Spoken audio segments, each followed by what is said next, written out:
at the 3-yard line. Since being named defensive coordinator, Dan Lanning has produced 3 top-rated defenses. And this season, Lanning's D has been historically good, the best in college football. They are number 1 in the country in scoring defense, allowing just 9 points a game. And the 2021 season included back-to-back shutout wins.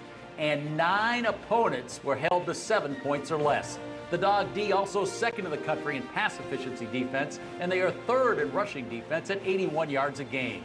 In Lanning's 3 seasons as defensive coordinator, the Bulldog D has allowed an average of just 76 rushing yards per game. His D is also second in the land in total defense. They're allowing only 254 yards a game, and they get after the quarterback. They are ranked 5th in sacks. They also have 3 defensive touchdowns. Enjoy these moments, man. Please welcome a 2-time Broyles Award finalist, Georgia defensive coordinator Dan Lanning.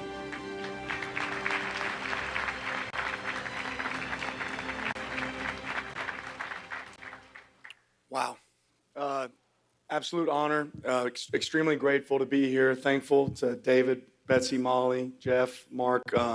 It's a first-class event, as we all know, and even more of an honor just to be on the stage with some of these great coaches. I know I speak for every one of us when I say you dream as a coach of an opportunity to be able to be awarded this award and be nominated for this award. It's very special, and we certainly don't take it for granted. Maybe even more excited to be associated with an award that doesn't just do good for coaches, but also does good for people. So we certainly support the all-timers resources that you provide, and grateful for that. That being said, this recognition doesn't belong to me. It belongs to so many other people beyond me.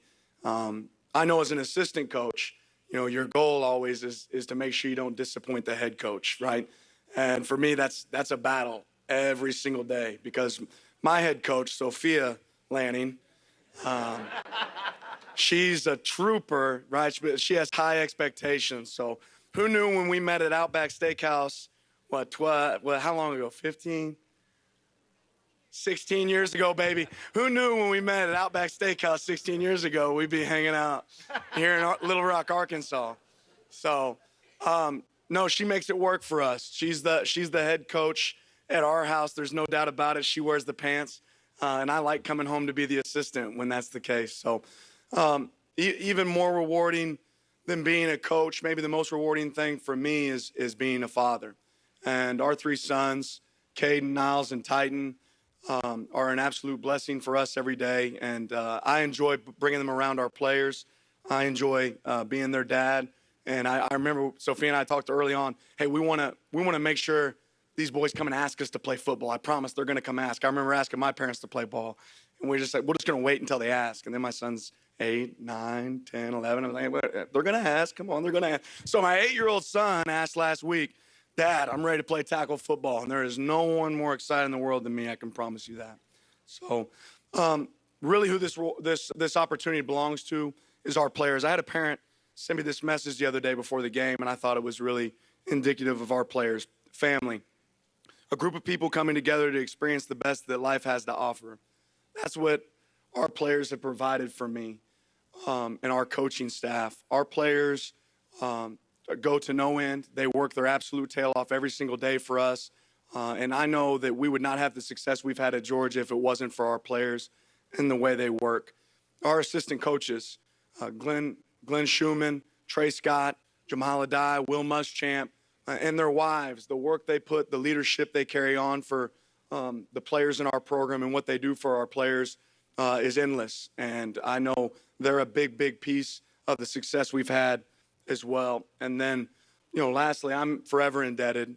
Similar to Jeff, I feel like there's so many people you could say thank you to, but I really want to focus on the people that have helped us get here this year. And Kirby Smart took a chance on me when he certainly didn't have to take a chance on me. He's been a great mentor. He's been a great coach, and his wife, Mary Beth. I'm so grateful to have the opportunity to work in a place where family matters, where competition is alive every day. You're invigorated to go to work. I get the opportunity to learn at the highest level, and I learn from our head coach every single day. Ultimately, what I would say about our team this year, I know we've had, great measured success with our stats, but this team was fueled not by anger, not by competition, but by love. we played really hard for each other. We were connected to each other in a unique way that I've never been a part of. This is the most enjoyable year of my professional career. And again, it was fueled by that love for our players. You know, the game of football, much like the game of life, it has its ebbs and its flows. You know, I can remember riding a bike to work when I was a graduate assistant at Arizona State. And I came home late one night and parked it in the garage. And we left the garage door open that night, and I came out, I didn't have a bike anymore. And as a GA, that's a pain in the rear, man. You try to figure out how to get to work, so I had to run to work the next day. But moments like that remind you of moments like this. And I wouldn't change a single moment, from being an elementary PE teacher to being a graduate assistant pouring coffee to getting to stand in the middle of the field in some tremendous venues. It's been an absolute fun journey. But one thing that I think I'll say kind of in closing is, this season for us, we've been talking about writing a book. You know, every single game's been a chapter of that book, and we want to make this a book that you don't want to put down, right? And we want to continue to build on that chapter, build as a team, build as a unit. And I'm not just anxious to see how this book finishes in the year 2021, but I'm anxious to see how this book finishes for our players in their life in the future. I know the impact that coaches have made on me, and again, I'll be forever grateful. One of our a late coach, Chuck Litteris, was my my college defensive coordinator.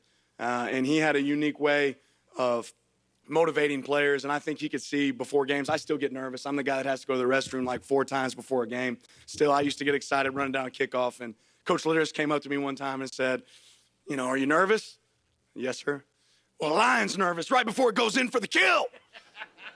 So, and me and my college teammates, we still talk about that. Chuck Litteris was a great motivator, and grateful for him and grateful for all the coaches that have poured into me. Last night, just going to tell you guys in fair warning, I got a lucky penny from somebody. Passed me a lucky penny. But I'll tell you this, you can have all the luck in the world, because I don't think there's anyone luckier than me to get to do what I do, for who I do it with who I do it with who I love, and players that I love. That being said, in closing, thank you so much for this opportunity. Grateful forever for the Broyles Foundation, and grateful to be the coach at Georgia with our players. Thank you.